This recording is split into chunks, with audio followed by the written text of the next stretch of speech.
Alright, welcome back to Wrestling Retold and Relived with Richie Mars. I, of course, am your humble, gracious host, Richie Mars. Thank you so much for joining us here today. Thank you for joining us last week, where we went over the WWE 2019 year with Bald Bro. There were some highs, some lows, some lowers, and then lower points. But we got through it together, eh? But now we have another podcast on for you, and it is the glorious Cruiserweight Division, but not the Cruiserweight Division you're thinking. It's not the WCW Cruiserweight Division. We're talking about the WWE Cruiserweight Division from 2002 all the way to 2007. But, again, like most of these podcasts, I couldn't do it alone. So I had to call in for backup. You know him, you love him. It's it's DFD. Don't follow David. Bro, how you doing? We are doing great today. How are we doing today? I'm doing a lot better now that I have somebody to cope with during this whole Cruiserweight Championship run in our top fives. So that's what we're going to do. We're going to do top five Cruiserweight champions that we have. But before we get to that, we're going to do a little background history on the Cruiserweight division in WWE. Because when we first started watching wrestling consistently in the 03-04 area, the Cruiserweight division was still kind of being a big fixture in WWE television, specifically on SmackDown, to differentiate SmackDown and Raw. What were your initial thoughts on the Cruiserweight division, and how does it hold up today, in your opinion? So when I first started watching, it was something new, because I started watching, like you said, around that time period, during the Triple H Reign of Terror and whatnot. So granted, those are heavyweights, so you're watching a lot of heavyweights on Raw, big name guys. So then when you would tune in on Thursday night SmackDown, actually back then, on UPN, that's how old it was. Wow. You saw something different, and nowadays you'll get some of the older marks that may say a comment or two about the type of style it is, but especially when it's a new thing to the product, and you're a kid as well, you're just new to the world. It's so different that it's kind of got you glued to the TV instantly, and you kind of wanted to give you more and more every single time you tune in every week. So yeah, and for a good while, the Cruiserweight division, because it was carried over from WCW when WWE purchased WCW, and then they defunct the Light Heavyweight Championship because that wasn't really going all that well. Yeah. Because you had cruiserweights or light heavyweights like Ivan Putski, who was 235. And let's talk about the weight limit, because the weight limit discrepancy has kind of changed over the years. There was, I believe in this era, it was 225, and then later when WWE revived the Cruiserweight division, it was 205. Right. Do you think 225 is a better weight, or did you think 205 is probably the weight that all Cruiserweight championships should follow? I think maybe like an in between, honestly, like a 215. Yeah.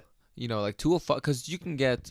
It depends on the body type of the guy. You can get most guys at 205. They're not going to be so.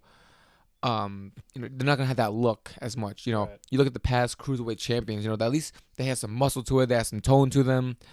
Granted, they've had a little bit of history of their own from WCW or wherever else, but I think 225, it's not bad, but I think again 215 is like a good standard, honestly, like right in the middle of what you can and cannot kind of accomplish with that weight. So let's talk about the Cruiserweight division again. Before we started watching, entered 2002 into 2003, still establishing itself, and then around 2003, is it me, or did the Cruiserweight division kind of become the Rey Mysterio and Friends division? Because Rey Mysterio was the more prolific cruiserweight in comparison to all the cruiserweights that were going in. Because you had, they were bringing in some like good guys like Ultimo Dragon. They brought in for a little bit. They brought in, Billy Kidman, Tajiri, Shane Helms, Hurricane. Right. And it just seemed like Rey Mysterio was the only one of those that WWE felt comfortable enough to put on to that next ceiling, and that's just a testament to how great of a talent Rey Mysterio is. But why do you think any other of those cruiserweights didn't get that opportunity to go to the next level? Was it a charisma problem? Was it just kind of like a believability problem? Where do you think that lies? I think it's like a 50% of they just as in WWE just didn't invest as much actual care and time into it. It's kind of like you said earlier, they changed the championship from a light heavyweight to a cruiserweight, and it was almost like, okay, like here fans, you got something now. Stop bothering me. It was kind of what that was, yeah.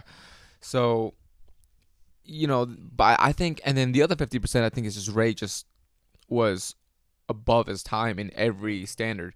He was like a technical grown heavyweight stuck in a little man's body, while also being able to do all these high flying, moves every single night, which is crazy.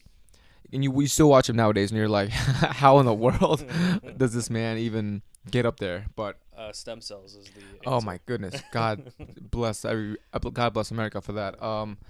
But yeah, no, because Ray had the charisma, he had the moves, he had obviously he was a little known from some fans. Obviously, social media wasn't as big back then, but he was known from some of the true diehards from WCW, so they kind of knew a little bit of what they're kind of getting into. But the common audience for the WWE, no, they had no idea who he was. But it didn't take long for him to win him pretty much right away, from his very first match with Chavo. I mean, yeah, because he debuted in WWE in July. He didn't win the championship, shockingly, until a year later. Like, it was around June. Yeah. That's when it was going. And it was funny, actually, I asked Matt Hardy this question on his podcast about him dropping the championship to the Ray. And it was always the plan, because he dropped it in the main event of SmackDown in San Diego, Rey Mysterio's hometown. Yeah. And I think that was the only time the Cruiserweight Championship ever main evented a show, yeah. like a SmackDown, until it was the revival happened in Raw. And Matt said he was supposed to drop it at WrestleMania 19, and then Vince made the decision to prolong that victory until they got to SmackDown in San Diego. Wow, interesting. So that's a little trivia nugget right there I got from Matt Hardy himself. I wonder if Ray knew. You never know. Yeah, you never know. Again, it's like we could always speculate. But as I was driving on the way over, I thought about the WCW Cruiserweight Division and WWE Cruiserweight Division. And I had this comparison. It made me laugh a little bit. I want to see if you get it. WCW Cruiserweight Division was Nickelodeon Doug. And then WWE Cruiserweight Division was Disney's Doug. If you remember that cartoon. Yeah. With pork chop. Yeah, with pork chop. Shout out to the Pro Wrestling Wizard. I know he does not. He does not like it. I could see that. That's an interesting way to put that. But I can see that, honestly, the way you put that. Yeah. WCW was the Nickelodeon. Yeah. Yeah, because it was like when it was brought over to WWE, there were some similarities, but it was very wasn't WWE styled. Right. Exactly. Yeah, that's the good way to put it. No, I think that's a good comparison. It's the spirit of it was there, but like you said, it wasn't the same. Because you got a lot of like great talent, but I think they were lost in trying to decide what the Cruiserweight division is. Like, I think the stereotypical thought of the Cruiserweight division, it's like, oh, it's the high flyers, it's the no limit guys. Right. But it also showed like a bunch of technical guys, a bunch of guys like a Jamie Noble, like a Chavo, guys who weren't really known for going off the top that often, but still give you a very technical match. Right, in that division, correct? Which I think kind of helped elevate the division, because you really had you didn't really have every high flyer. Now, when the Cruiserweight division got revived later down the line, around 2016, I think. Yeah. That was a little different. That was more like, hey, you can jump high from here to here. Yeah. Cool, we'll take you. Yeah, and going forward to, I know we're bouncing all over the place, but it's all right. The 2016 Cruiserweight division and why the Cruiserweight division didn't last. I think there was a lot of reasons, but I think a couple main reasons. The 205 Live show aired after SmackDown. Yeah. And that's already 10 o'clock. You know, People are tired. but yeah, if you go through a SmackDown, like if you're there in the arena, you're gonna be wiped out after seeing like John Cena, AJ Styles, Dean Ambrose, all those. And you're probably guys. there like an hour or so before Yeah. the show as well. So Yeah, and the confusing thing is, it's like they would air after SmackDown, but they were a Raw featured product. Right? And then I think another thing is like I think we talked about it when it was going on about like why don't they just film the show ahead of SmackDown so the crowd's more hyped up Correct. and not like Dead. But I think it was I'm not sure. I could be making this up, but I think I read somewhere that Vince wanted it to be live. Just wanted the show to be live, have that live feel. And I'm not sure if it was that or if it's like certain contracts allow, like it had to be Right, live. timing and everything. So it's just one of those things that was very unfortunate. But another reason why I think the revival in 2016 failed is everybody was wrestling like a cruiserweight, if you think about it. Like Seth Rollins, Kevin Owens, I was about to say, Sami yeah. Zayn, Ambrose, like would have like different like Off the rope type yeah. of stuff. But they had the characters to back it up, the superhero like presence. Right. And with the Cruiserweight division, there was nothing really separating it. Yeah, I mean, much. And not for nothing, but the people you had in that Cruiserweight division,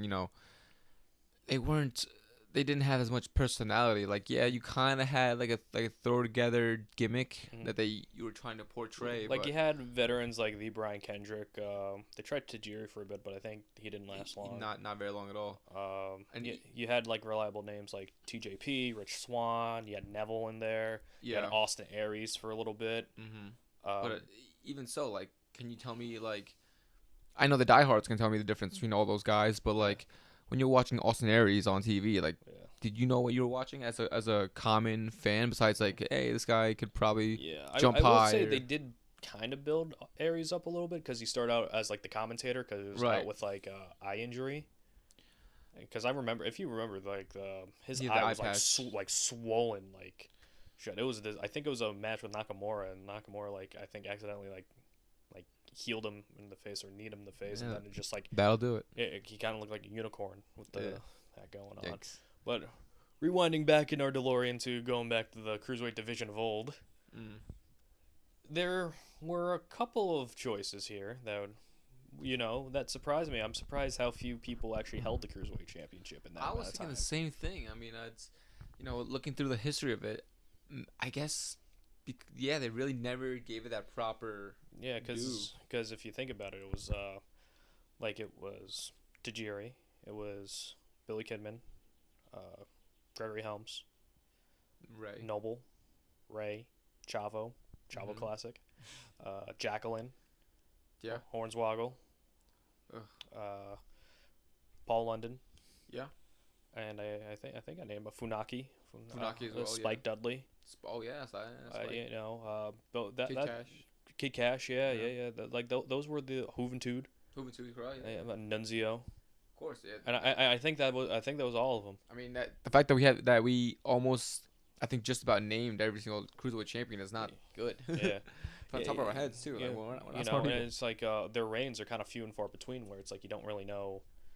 Like I struggled to think of a reign that was like truly, like memorable, like where I could remember the entirety of the run. You know what I mean? It's just, if you look at the big scheme of things, it was more so like just the same, not the same, but the same group of 10 so guys that would be mixed in, kind of just triple threat here or a gauntlet or something like that, or whatever the case may be. But it's usually the same type of names that you'd only get so many new names after a while, especially in the Cruiserweight division, because they just did not care. Oh, you know who was a big crime too?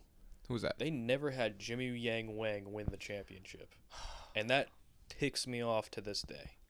And that is why I love WWE. They did the correct thing by not giving that man anything. Why he saw my TV? I don't know. What he was? I also don't know. Were you also an Akio fan?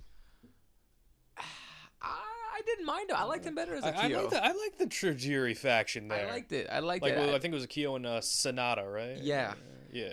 Well, Akio was like the lackey, so to speak. But I didn't mind it. Had many great matches with Paul London on. a show that's near and dear to our heart, Velocity. There it is. Love Velocity. Because if you're still a little bit new or you don't remember Velocity, Velocity was their Sunday Night Heat for SmackDown, but it was on at 10 o'clock at 10 p.m. on Spike TV, and it was mostly like the Cruiserweight show. Yeah. Cruiserweights or like you kind of like undercard guys. Or someone's debuting, you're gonna have a squash match. Yeah, I remember Kennedy was there for a while to test him out. Yeah, like he didn't like beat for beat the same match with Funaki on Velocity on SmackDown. I was just like, I just saw this match, but I remember seeing like Kennedy like on Velocity, he like a blonde goatee and then he shaved it off for SmackDown. Oh wow, it's great memory. Yeah, I saw Cena there. I remember once. Yeah, Cena was there. Like occasionally you have like one of the big names on Velocity. Right, exactly. So like very rare. I remember like Randy Orton defended like the IC title on Sunday Night Heat for it's like 200th episode or something against Val Venus. In 2004. Bring that back. Sunday Night Heat. I remember Orlando Jordan's like bulk United States Championship run was on Velocity. Yup, that's a great call. Yeah. Yeah, because it was he had matches with like Holly and Jindrak and like Luther Reigns was there. Luther was there. Wow. Blast from the past. Yeah. Bring back Velocity and Sunday going Night back Heat. to Jimmy Wang Yang. I want to tell you a story on how he got rehired by WWE because I think it's pretty funny. So He gets released in 2005, or like 2004, 2005, and then Backlash 2006. You know, the Shawn Michaels and God show. Was coming in town, and he was on a date with a woman, and he wanted to impress her, and said, "Oh, I could go get us backstage." So he was backstage, and Vince goes to him. He's like, "Huh, where you been?" You know, so Vince thought he was still with the company. Vince is something else. So. They were doing the finish of the Shawn Michaels versus the McMahons match, and it was that, you know, the high spirits finish. Yes. You know, where all 5 members of Spirit Squad just like toss them up and put them through the table. Yeah. So they wanted to practice it to make sure it was safe for Shawn Michaels because you don't want to damage Shawn Michaels. Of course not. So they got Jimmy Yang Wang to do it, and then to make sure it was safe, and then after that he got a contract. So. That's how we got Jimmy Yang Wang. I don't know what to even say about that one. I mean, you see, the Shawn Michaels and God match did something positive, and it got a man a job. It got a man hired. Or just stealing money from the company because he did nothing while his next run. Yeah, he was a utility guy. That's what he was. But I do remember. What was his gimmick? It was, he was Jimmy Wang Yang. He was a country guy. He liked ribs. But I do like the funny part of this is, like, you know how it's like you build up he got vignettes too, you know. That's the worst part. They were building him up. And God knows what. The funny thing about it is they were building him up seemingly like for weeks about Jimmy Yang Wang's coming to SmackDown. It's coming to SmackDown. And his debut match was against Sylvain. He wasn't the model. He was the ambassador of Quebec. Yeah, which is just like in like a vacuum that is just like such an like very specific gimmick. It's actually kind of hilarious. Didn't last long, obviously. Yeah, so it's like that was his debut match, and Jimmy Yang Wang lost his debut match. So it was. How do you do that? it was the epitome of, we're just hiring you back just so you could be a character on the roster. We're not gonna push you, but we're not gonna. It's kind of like the Goon. Or Repo Man. He was there for a few years. Or Salvatore Sincerely. Yeah. It was like he was there for a good chunk of time, you know, and it was memorable because I still see people talking about Jimmy Yang Wang. And but enough about that. Let's go into the actual Cruiserweight division and how they were promoted, which was not really much if your last name wasn't Mysterio or Guerrero. Mostly from the word of mouth of fans, really. Mm-hmm. And there was minimal hype surrounding the Cruiserweight division. I remember like they would barely get like pay-per-view like hype packages. Oh yeah. Like I think the first one was Noble and Hurricane. When Nydia was Hurricane's girlfriend in the storyline, and then Noble was the boyfriend. And also, fun fact, Noble's first entrance theme song was John Cena's debut theme song, you know. So and also then Noble switches to jean shorts, much like John Cena. So Jamie Noble is basically John Cena if you think about it. In a vacuum, yeah. Yeah. Still works there for that day. Great producer. From West Virginia, by the way. Yeah. Oh yeah, you're a West Virginia alum, right? Yes, sir. That's how we do it. So yeah, there's a connection there. There is a connection. Bulldog. But again, they didn't have like the promotional packages and pay-per-views. They were just a spot, just to kind of fill out a spot. And I felt like it was a time killer for Ray or Chavo or Matt until they found out something more to do for them. It was kind of like a holding place for the actual stars, and the Cruiserweight division wasn't really focused on creating more stars. They were more there to fill out a niche. Yeah, I mean, I agree, but I will say that I think inside that same division, I think you had someone, which I'll go into my list later, that, every now and then you had a star that would elevate themselves. I'll say this man because he's not on my list, like Kid Cash. When he came back, he really did elevate that championship again.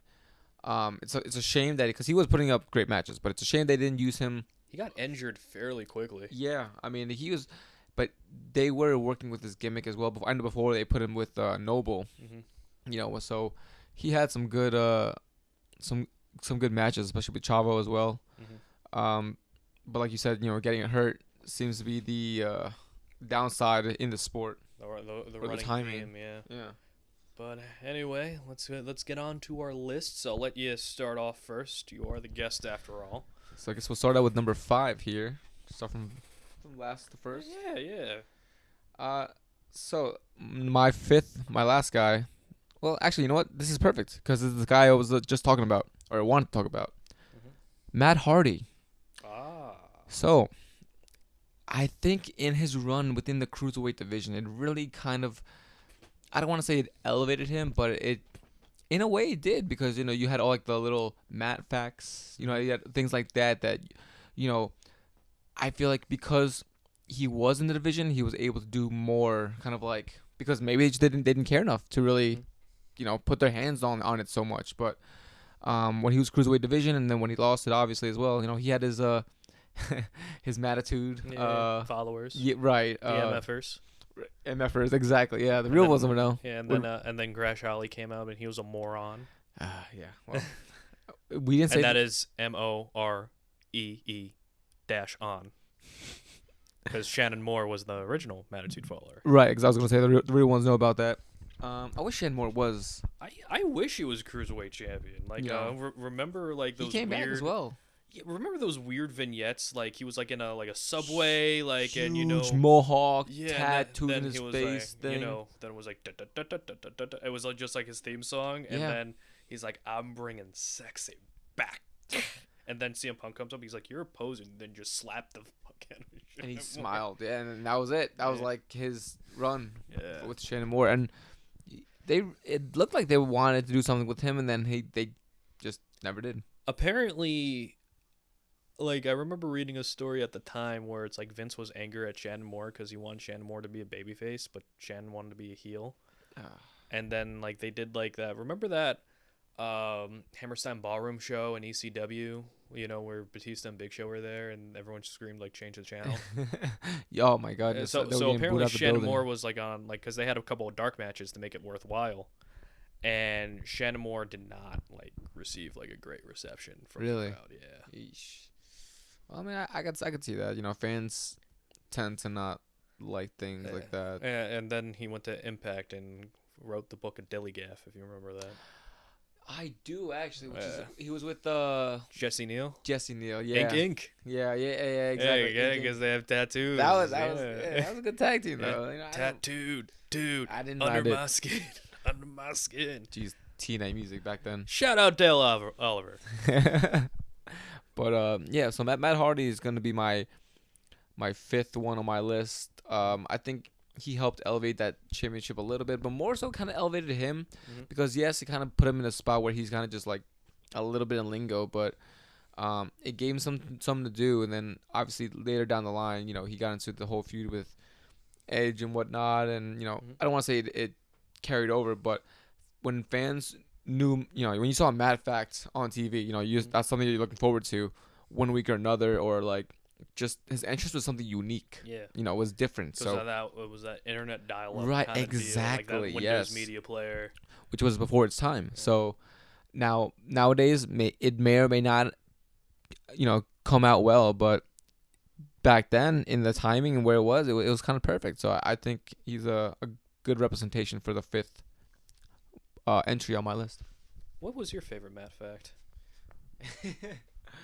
It's funny. It's funny. I can't think of any from the top of my head, but let me tell you one that I saw before, about Matt Hardy hates traffic. Yeah, obviously. I mean, who It's doesn't? always the most innocuous. Matt Hardy strongly dislikes mustard.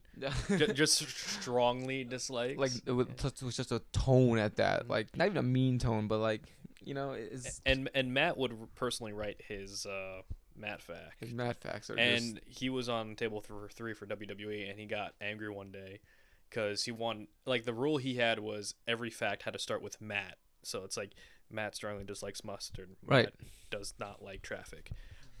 Matt really likes sushi. Whatever. Yeah. And then there was a fact where, because he had a book come out, and it said, "Have you read Matt's book?" And then he's like, "Who did this? Every fact must start with Matt." Have you read Matt's book? I have.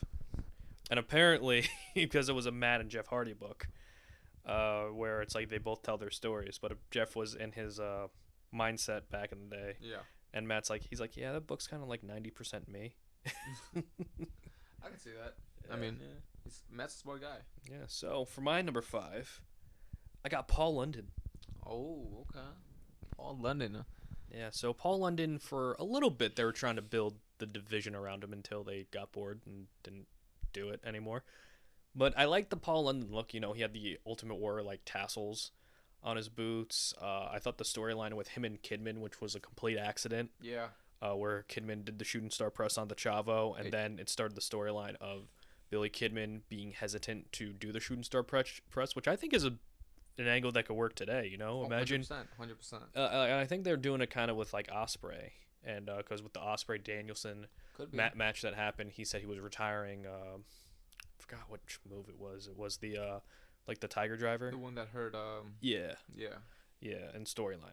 Right. But I think like for Paul London, and he was almost taken out of that No Mercy match with Billy Kidman, because in a match with him and Booker like destroyed his nose, and he wanted to go get it fixed, and WWE's like, well, if you get it fixed, then you're not gonna be in this match.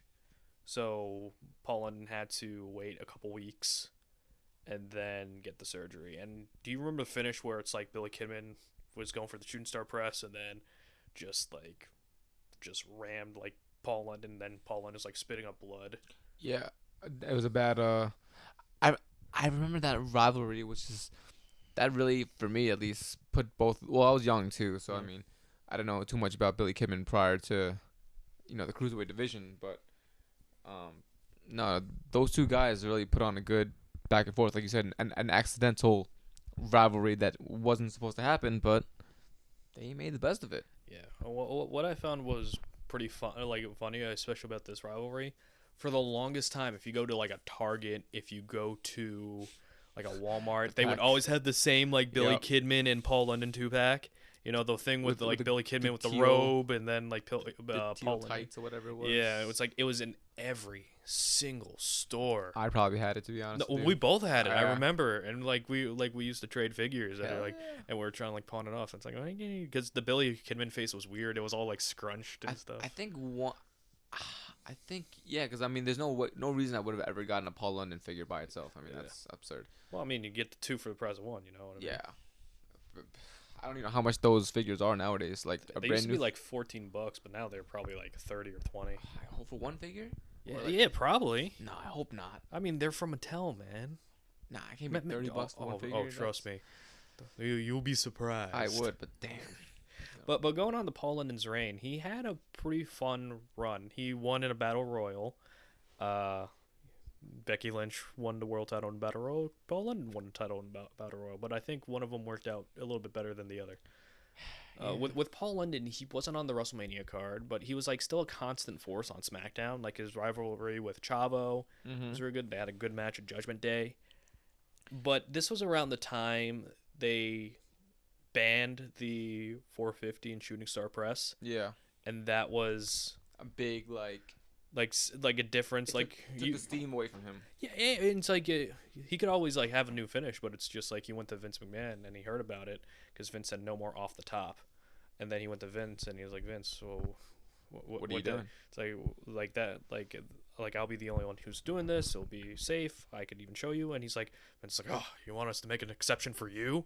And Paul's like, well, yeah, that's what finishers are, when just one person does it. And I think that decree was done because remember like the Mexicools like attacked Paul London, and Juventud did that 450 and just like it hurt. Like you could see the footage, like the knee just went right across like London's nose. Moral of the story: stay away from Paul London's nose. The man has been through a lot.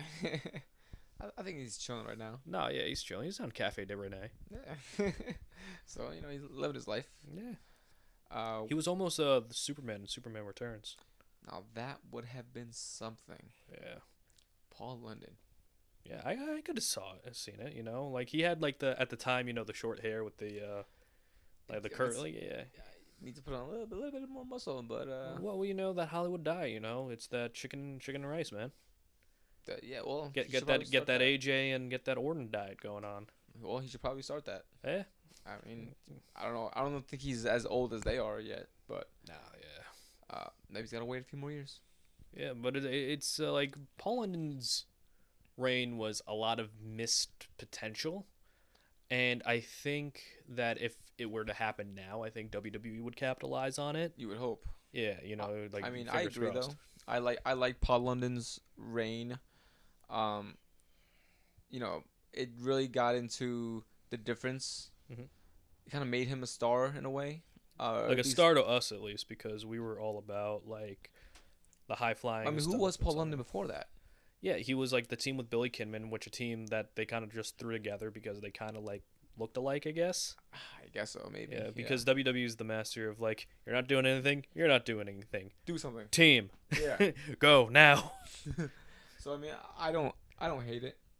As Reign, I was a big fan of when he was a Cruiserweight champion, to be honest. So also the drop salt. Oh my god, yes. Made no sense, but it was dope. It was dope. Super sick. Yeah. But Paul London's my number 5. So then let me lead you from your number 5 to my number 4, which may be a little bit of a surprise, actually. All right. As far as maybe at least the order. Okay. Chavo Guerrero. Ooh, okay. Now, we kind of touched up on it a little bit earlier. He's not your typical cruiserweight high flyer. Now, can he get up to the top? Absolutely. Obviously, frog splash and different maneuver like that. But he's more of a ground sound wrestler who who has the athletic ability to perform other moves. Right. His drop kicks are pretty good as well. He's a high flyer in the sense he can springboard, go over the top, the ropes. And when he was Cruiserweight champion, I think I try to say this with as much respect to the wrestlers because I really do wish they gave the division, promise or gave them like an actual look. Because it really felt like these guys were having to make it by themselves, like make their own name by themselves. So anytime any guy had their own title, Chavo Guerrero, he really had to take it upon himself, ride it with his last name and his legacy. You got even Chavo Guerrero's classic. Chavo Classic, riding with him as well, who was a Cruiserweight champion. Yeah, fellow Cruiserweight champion. I think the first reverse like generational champions. It's very I mean, I've never seen that before. You know why they got rid of Chavo Classic? Why's that? He didn't show up for house shows apparently. I mean, dude was like freaking what? Oh yeah, boy, when you're champion, you make the towns, brother. I mean, right. Well, that's why you don't give him the title, I guess. You know, like. Do you remember how Jeez. Do you remember how Chavo Classic won? By act, like. Yeah, like he bumped Spike's head and then just fell on Chavo. Right. Okay, yeah. I remember it was something stupid like that. Yeah. So I'm like, okay, like, what do you expect? Like, come on, like, dude's late for his freaking like tapioca pudding session at freaking 7:00 at bingo Hey, you night. put respect on his name. He invented the moonsault. Right, and he still killed it when he was using it. But I mean, still, how old was he back then? They try to make the Cruiserweight Championship into a more entertaining division, sports entertainment division. Yeah. Leaning very heavy on the entertainment part. Yeah, I was gonna say. I mean, listen, if Samoa Joe, I guess, can be an X Division champion, I mean, I guess anything is possible. Before with X Division, like they didn't really remember the old saying, "It's not about weight limits, it's about no limits." Yeah. And then randomly they were like, "All right, everyone's 225," and then Joe still won the championship. I don't question. Yeah, I never understood that, but I don't question. Option C, baby. The other, yeah. But Chavo I did like, as he's my number 4 as a cruiserweight champion. I mean, you knew things were serious when he was a cruiserweight champion because he would do anything for that title, like as far as tactics, I should say. Always even using his dad or to try to win matches, by holding onto his hands. Yeah. So like WrestleMania 20. Right, exactly. Yeah. So, I mean, I think he was a great cruiserweight champion for what he was. That's my number 4. All right, my number 4. We talked about him before. It's a V1. It's Matt Hardy. Okay. I like Matt Hardy. We talk about sports entertainment. This is kind of like sports entertainment, like done right. Yeah. While still putting respect on the division and the characters that come from it. Absolutely. Because before, this I think was the first Cruiserweight Championship storyline where the weight issue became the storyline itself. That's true, yeah. Where it's like, I know they did with Christian the light heavyweight championship on Sunday Night Heat with the whole chicken suit thing, but this is kind of like a prolonged version of that where Matt Hardy wanted to be in the Cruiserweight division to prove that he could beat Billy Kidman, who beat him previously. So Matt was in the jogger suits, the whole plastic get-ups, trying and Shannon Moore being his coach, because exactly. Shannon was a legit cruiserweight, which I think was a great touch.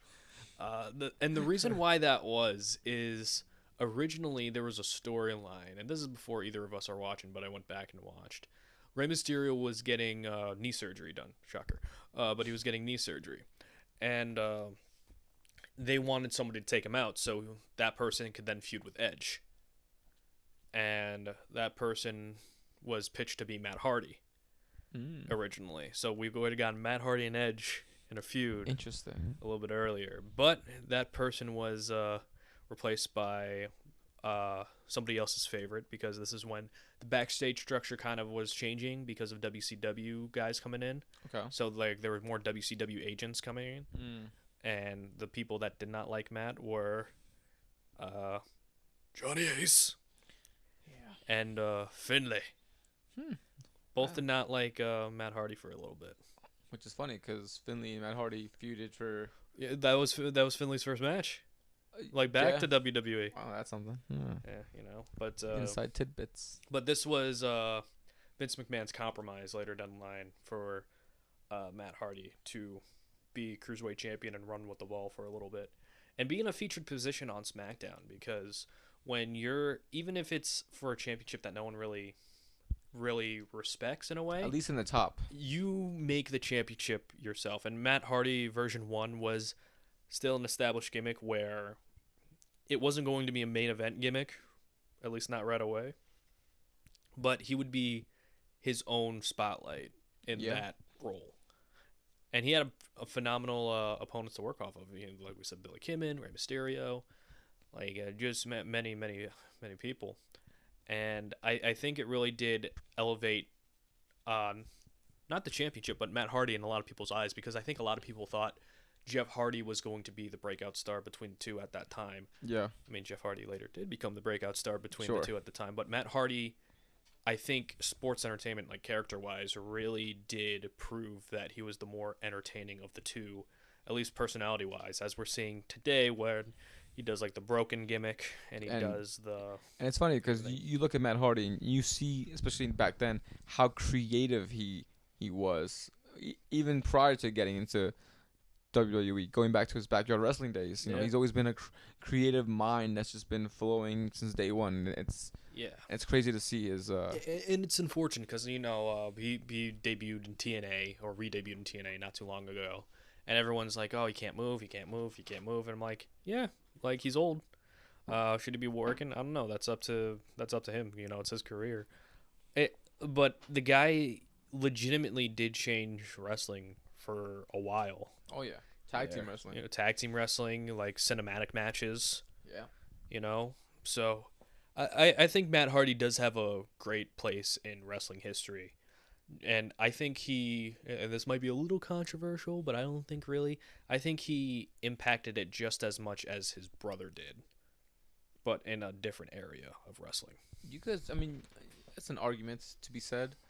I mean, he made videos, these creepy videos back in like YouTube days where, Oh, the grapes? like, yeah, like, Oh, the or grapes. the people breaking into his house, Yeah. or and stuff like that. You know, it was very, Dark. yeah, and you really had no idea. He had $1 million bond at one point.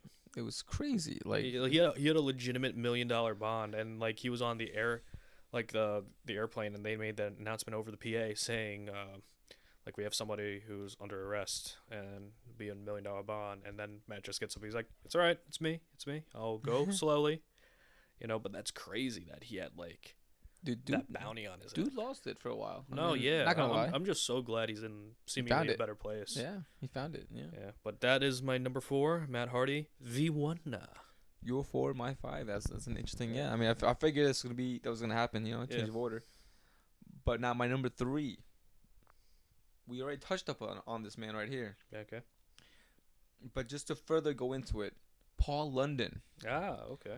Now he had that one reign, as we know, as a Cruiserweight champion. But like I said, it really helped that him being Cruiserweight champion really helped invent himself more than just a Billy Kidman tag team partner or sidekick, whatever you want to look at him as. Mm-hmm. You know, he was.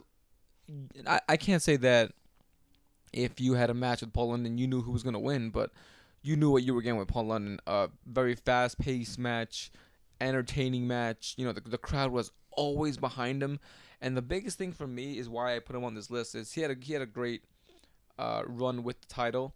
It helped elevate his career because now if you look at his career, after that he became a tag team champion.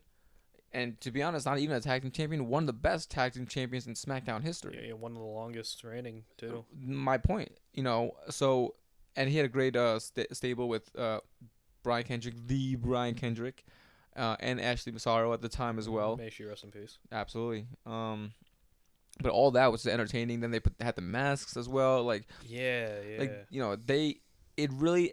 When I look at it as what the title did for him, I think it really did elevate his career, and it sucks that politics got in the way of it, as to kind of derail what I think could have been. At the very least, I think he could have had like a IC run, US run. Yeah, it just kind of like again take that next step in his development. I mean, if Ricochet could do it, like I think London could have easily done it. And I think that's not a knock on Ricochet. Both London and Ricochet, I think, are both tremendous talents. Yeah, I mean, I just was always a fan of Paul London, just how he did.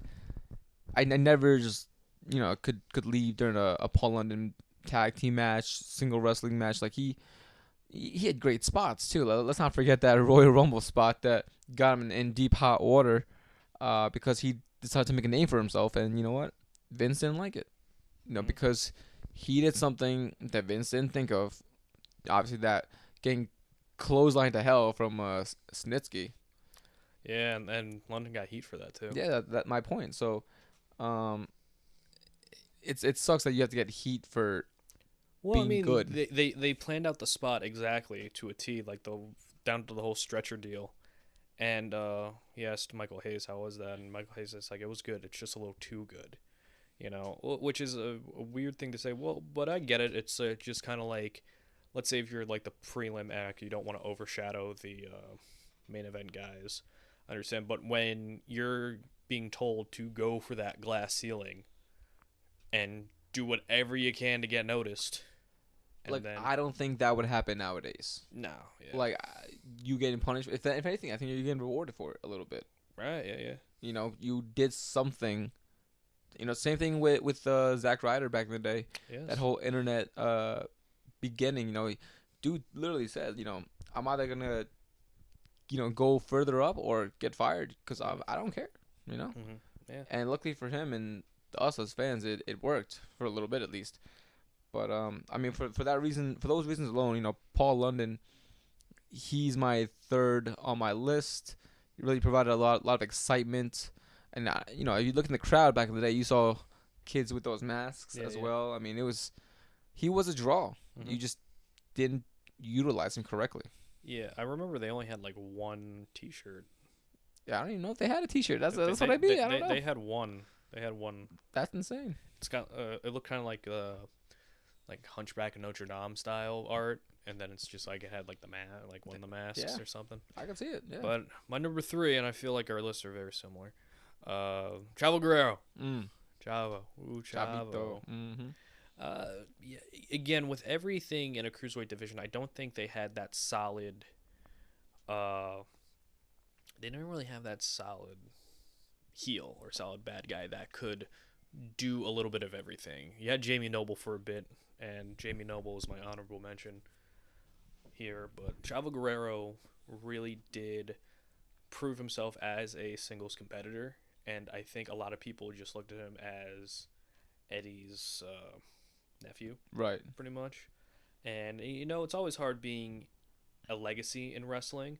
It's even harder when your legacy is still actively competing and arguably being the biggest name in wrestling. Yeah. So Chavo did create a great niche for himself, you know, and I think if he wasn't related to Eddie Guerrero, I think he would be looked at more fondly among wrestling fans in general. And now he's doing great things with just in Hollywood in general. You know, he did Young Rock, he did Glow, he did the Iron Claw, like all that. I swear I was blanking on the name. Then you did like the claw thing. I was like, oh yeah, there it was.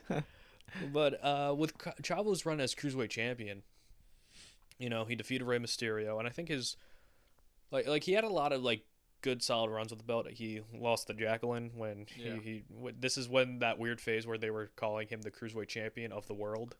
And I didn't understand. I'm like, why don't you just call it like World Cruiserweight Champion or something? Yeah, something like that. Like it rolls off the tongue a little bit better in my opinion. But again, not my company, not my problem.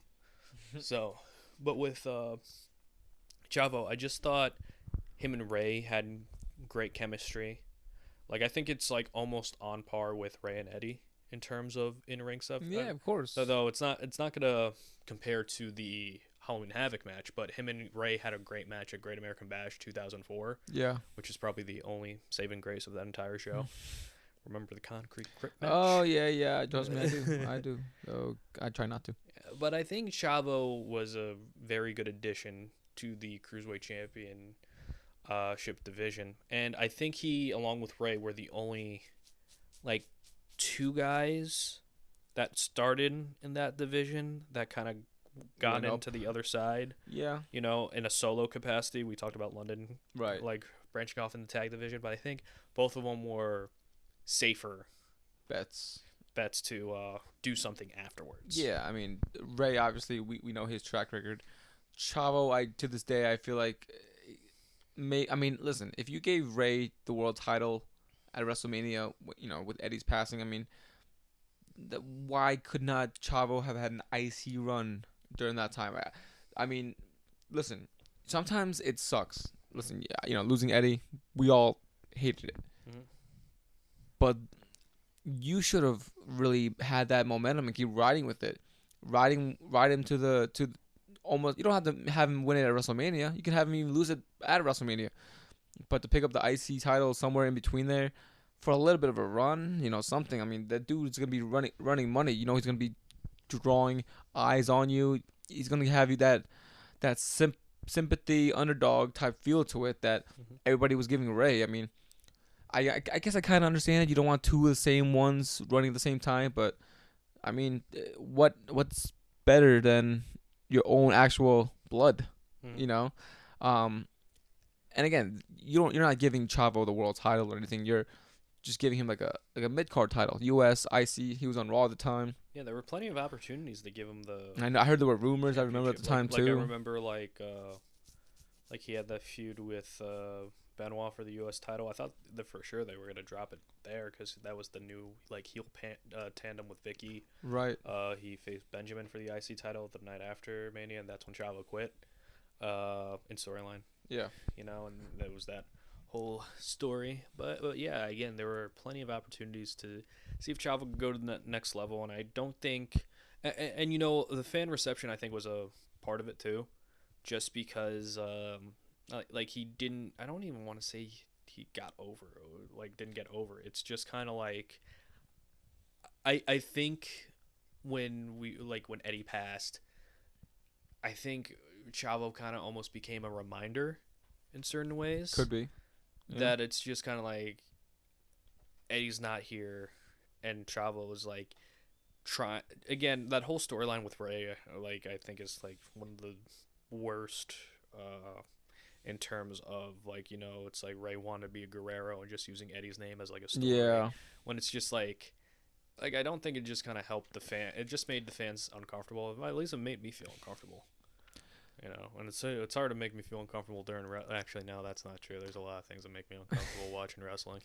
I mean, we knew it was gonna happen, but like, I mean, you know what's funny is the era that we're in now. Like, we know certain things are gonna happen, but sometimes they just don't. Yeah. You know, like I think at some point we thought maybe Street Profits were gonna disband, and here they are, still chilling. You know, I never thought that. I was more like, you know, they'd have like that civil breakup. You know, have Montez do his thing, and Dawkins is very underrated in my opinion. I agree. He's not as charismatic as Ford, but like he's improved. He definitely got his body in his in ring. Yeah, like he's doing helos over the top rope now. His in ring ability is gone. It's very solid. Thresholds, yeah. You know, and I think a lot of people just kind of look at the charismatic one as it's like everything has to be like the Jannetty, you know what I mean? Right. Like the Sean Jannetty factor. It's like, oh, he's the Sean Jannetty, and I'm just like, can't they just both have like great careers? Like same thing with Edge and Christian. Granted, one was more successful over the other, but it's just like still great careers either way. Same thing with the Hardys, as we touched upon earlier. But yeah, it's just a shame that Chavo kind of got lost to the wayside. But I'm very happy he seemed to have found his niche in Hollywood. Which, again, if you want to think about it, Chavo's probably one of the more successful wrestlers to transition to Hollywood, not on screen, but behind the screen. Scenes, yeah. But it's, I which is agree. a lot more like stability. Yeah, I mean he seems to know what he's doing and likes to be doing it. So yeah, I think his Uncle Mondo did the original Glow series, because I think Mondo did like Hollywood stuff, that would make like sense. stunt stuff. But yeah, Chavo Guerrero is my number 3, and I feel like we both have the same top 2. You know, I was thinking the same thing, and I feel like there's no other names that can be really said when it comes to the top 2 inside this Cruiserweight division in this Cruiserweight timeline. Mm-hmm. So I'll go ahead and take the deer by the horns here. Mm-hmm. We're gonna say our number 2 is none other than Gregory Helms. That is indeed my number 2. And throw on your shades, take them off, tilt your head sideways. We're going to talk about Gregory Helms. So Gregory Helms is just, I mean, if it wasn't for the number 1 pick, I mean, yeah, this man really elevated that title to probably the highest it could be, honestly. It got to the he really elevated the title, elevated himself. His reign as a Cruiserweight champion was just fantastic. Like some, you know, you couldn't even call it the Helms Reign of Terror, you know, because some people did not like it. I enjoyed it very much so. I thought it was great. I wish it was longer, to be honest. Yeah. I thought it was a good like gimmick of just like him dominating the Cruiserweight division. Then he's like, yep, now I have no choice but to move up on the heavyweight division. It was like a precursor to the whole Conor McGregor thing, you know, going up a weight class, if you think about it. Just a lot less Broken Glass, Cry Me a River. Well, Yeah. yeah. You know, tour buses were still intact too. yeah. But with Gregory Helms, it just kind of seemed like just your normal Cruiserweight Championship run. You know, he was a freshly turned heel. He lost to Jerry Lawler the pay-per-view before, and then he entered the Cruiserweight Open, which is WWE's excuse to throw every Cruiserweight on the card. But this was like a former Cruiserweight Champion Open, where it's like in order to qualify, you had to be a former Cruiserweight Champion. Which I thought was unique. And then Gregory Helms, who was a Raw superstar, went to a SmackDown match. And this was during the same time where Kurt Angle went from Raw to SmackDown, and Gregory Helms is going to Raw to SmackDown, and then he immediately wins the championship. At the Royal Rumble, Yeah, and then it became the story of Gregory Helms just clowning all the Cruiserweight division wrestlers. And I think he even like defeated all of them in a match at No Way Out. Yeah, you could not stop that man. He was just going through it, you know. He turned back like Psychosis, Super Crazy, Scotty Too Hotty. Shout out Scotty Too Hotty. Scotty Too Hotty, yeah. Funaki as well. Funaki, he did. Paul London, I think. At some point, I mean, yeah. I think he went through legitimately all the Cruiserweights. Kid Cash, I think he did as well. I want to say. Noble. Chavo maybe. Davari, I think he even did. Davari possibly. Chavo was feuding with Raid at that time, but it was a weird thing because like during Gregory Helms' reign, like he would still like be in matches but not for the title. Like he did that whole thing with Matt Hardy. Yeah, he would be in a non. He had that non-title matches with like the Undertaker. Yep, 1-on-1 with the Undertaker. I mean, shit, it worked. Yeah, you know. And I think he's one of the only people to hold the title or any title 3 times and it being under like 3 completely different gimmicks. Oh, that's right. Yeah. Because he was like Hollywood Gregory Helms, and he was Hurricane, and then Gregory. Helms. And he was like the first heel I actually gravitated towards, because again he didn't really. He wasn't like dismissed that much compared to the other Cruiserweight champions, but he was always such a solid presence. And because, with all due respect to the SmackDown roster at the time, it was very bare bones. You know what it was? They kind of had no choice but to like promote him. He was one of the only few serious heels that were cruiserweights. Mm-hmm. You know, you wouldn't have that serious heel. You know, you would have like a gimmick, or you would have something. I mean, you had Chavo, but he also wasn't. And even Gregory Helms wasn't a high flyer, but no merch either. Right? Yeah. This dude Not saying like all the cruiserweights had merch, but it's like usually if you were pushed in that prominent position for a long enough period of time, you would get merch. But he took like the Jericho route when Jericho was a heel, and no merch. Yeah, he had nothing. He had no shirts, no shades. No shades. I was gonna say no shades. How much money would we get for like Gregory Helms shades? Yeah, like tens of dollars maybe. Like damn, I can get like a whole pack. Dude. Oh my goodness, can you imagine? I think I told you this, but somebody made like a custom Titantron, because I think they were doing like a commercial for Aviators or something, like, but Eric Estrada was in it. Oh god. And like he was wearing the shades, and someone did it like with Eric Estrada just saying Estrada, and then like Gregory Helms' theme just starts playing, and we gotta talk about the infamous Titantron. So when Gregory Helms first turned heel, there wasn't really much footage of him, but they wanted to get a Titantron out. And this is before the Titantrons were just like nameplates. So the footage was, as we said it a little bit, a zoom back of glasses, Gregory Helms, the font underneath, and then Gregory Helms just tilting his head to the side, repeat. It was a 8-second loop Titantron, no ring action. And the just theme, greatness. I love the theme. I know it's like some like production theme, but I love it. I love every little bit of it, honestly. It's a shame that he does not like it. I mean, don't know why. It really touched me. Yeah. Oh, no Diddy. No Diddy. No. But it really hurt. You know, I was one-on-one. It spoke to you. Yes, absolutely, and that's all it did. Yeah. But yeah, Gregory Helms was the man, simply put. That you knew you were getting a good match. His ending. Sorry, we're watching a a Gregory Helms, Titantron, Titantron, just greatness right now. Oh, you know what really ticked me off about like Gregory Helms? What's that? So SmackDown vs. Raw '08, where you know, one of the video games of all time. Yeah, it was something. And in the 24/7 mode, the career mode, you can only pick from like 19 superstars. Only 19. Gregory Helms was not one of them. However, he did like voice lines during the segments. So I'm just like, what? I want to play as Gregory Helms. You can't play as him, but you can hear him. You could hear him, but you can't play as Gregory Helms. Make that make sense. Like same thing happened with MVP because we were big MVP fans at the time too. I'm like, why can't we get like why can't we be any of our guys in career mode? Because we don't want you to have fun. No, yeah, that's exactly why it was. So Gregory Helms is our number 2. But again, he was arguably the best cruiserweight champion. If it wasn't for our number 1. But I will say this: honorable mention to Spike Dudley on my end. Spike Dudley as a cruiserweight champion, absolutely. The third, people forget that he was a Dudley member. You know, I don't think they forget. I think they just kind of forget he was champion. Well, by himself.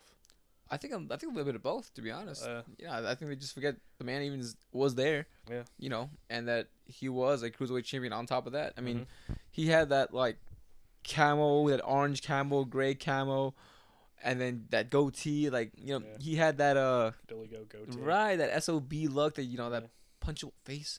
Yeah. But hey, he was a good cruiserweight champion in his own right. So shout out to him.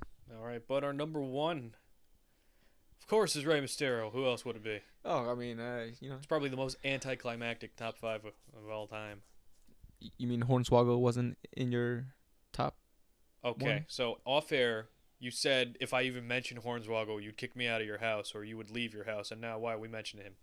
I'm just saying. Just asking the question. But we will give Hornswoggle his flowers because he is the most successful person of his size to accomplish a lot if you think about it. And like, a lot of people wouldn't think he would be champion or be in like a major storyline at all, but he did it. And you know what? He did what was asked for him and he did a good job of it.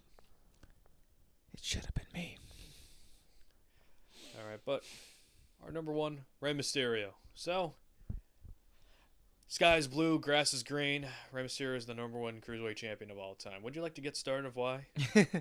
I mean, is there anything that I can say that has not been said from the rest of the world already? I mean, dude's the best high flyer, arguably.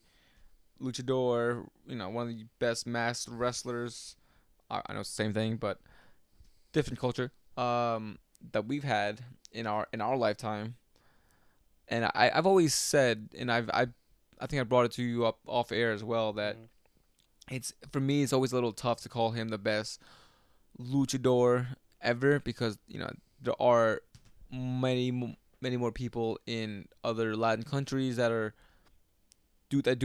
have done this for longer, and also that we just don't know. We don't know their names. We don't know any of their. I would say like he's the most impactful when it comes. The most recognizable, I think. Recognizable, sizable. I mean, the guy has his own cartoon, for Pete's sake, and like again, he was. I think why he succeeded a lot in the WWE, especially in the Cruiserweight division, is he's very marketable. The masks, the T-shirts, just the aura and allure of it. I think the Cruiserweight division was a great start, and a lot of people thought that Rey really did change the game. And Rey even is on record as saying he wished he stayed in the Cruiserweight division for longer to help get it more established, because you need that established name, and Rey Mysterio was that established name.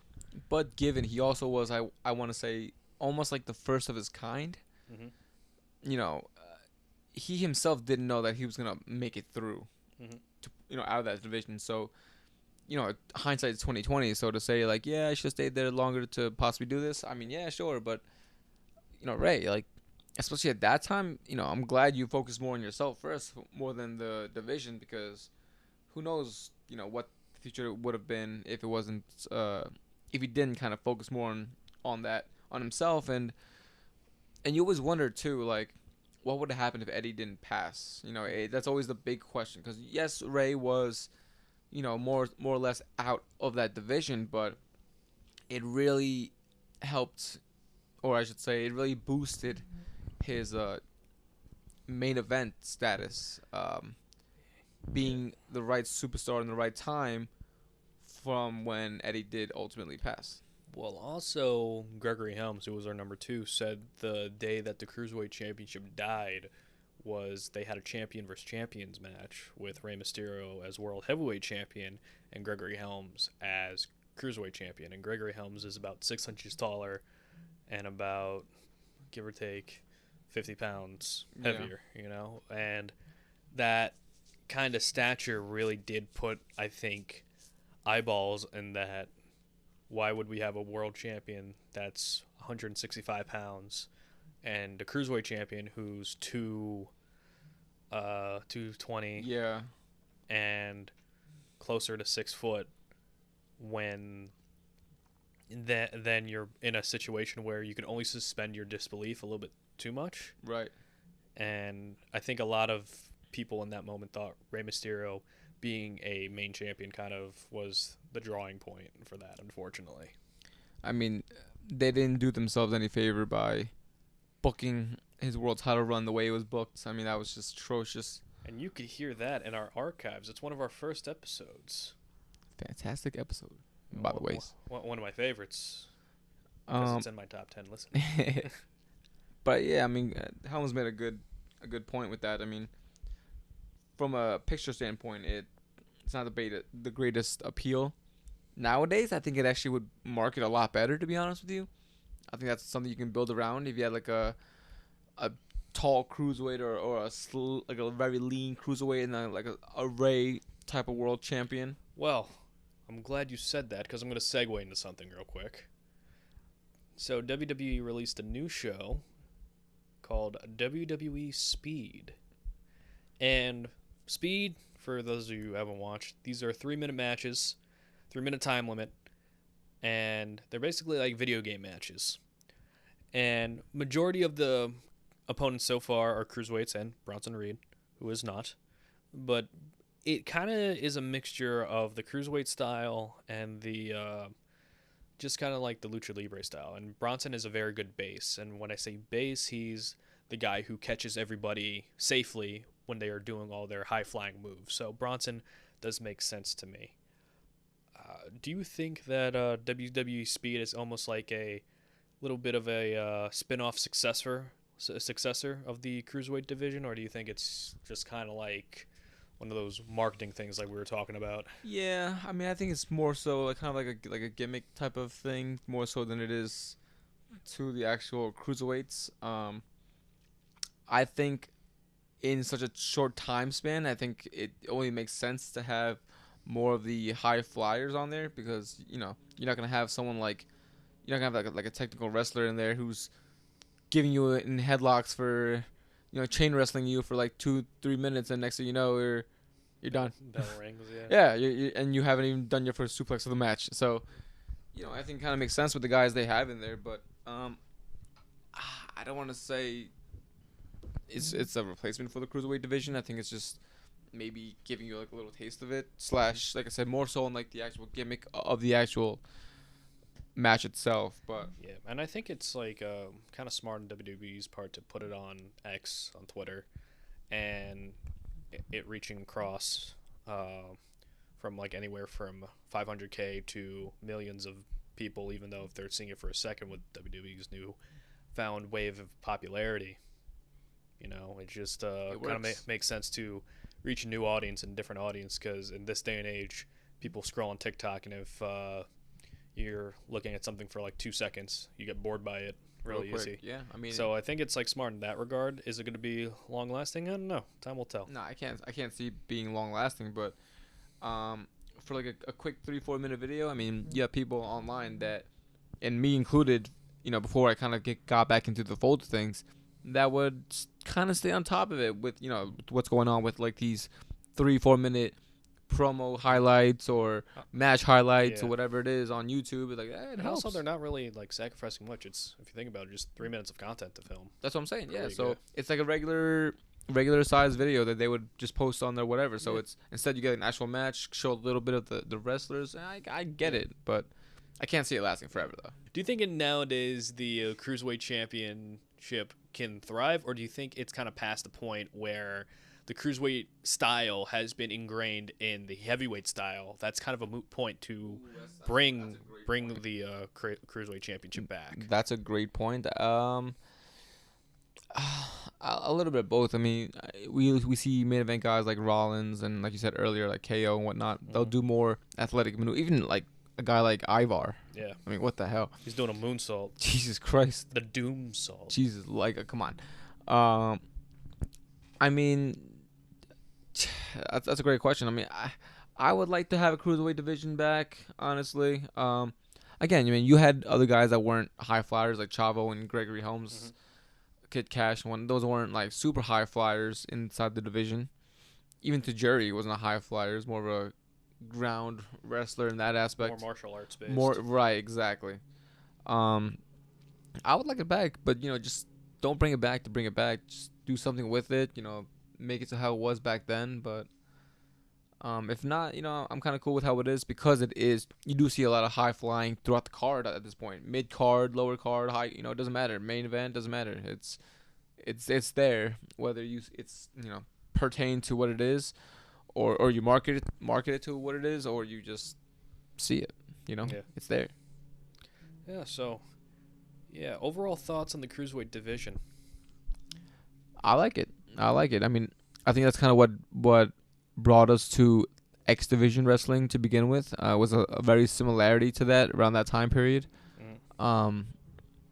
Whereas X Division wasn't weight based supposedly, but you got a lot of great matches inside that division. So X Division, Cruiserweight Division, it's very closely to each other.